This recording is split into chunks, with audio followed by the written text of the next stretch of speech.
In this video tutorial, I'm going to share to you on how you can fix Interface.dll missing on your Windows 11. So let's get started. The first thing that we need to know is the system type of our Windows. So go to the Windows search bar and type System Info. Click on it under the best match. Take note of your system type and simply open a browser, any of the browser that you have on your Windows 11, and search for Visual C++ Redistributable and hit enter. Click on the first option. Scroll down and click the link corresponding to your system type. Wait for that to be downloaded. Once downloaded, click on the folder icon.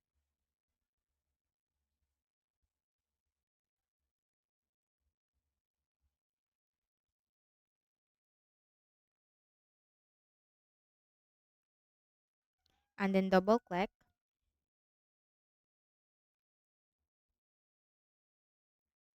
Now check this box. I agree to the license terms and conditions and click on install. So simply install the Visual C++ on your Windows 11.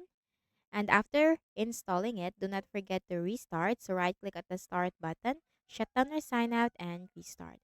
Next method, you can also perform the system file checker scan. So go to the Windows search bar and type CMD. Click the option Run as Administrator in the right pane and type SFC space / scan now. Scan now, just one word and no space in between, and hit enter. The system scan will begin, so simply wait for the process to be 100% completed. And once the system scan has been completed, just simply type exit in the command prompt window and again restart. Also consider to update your Windows, so click on the start button and then go to settings.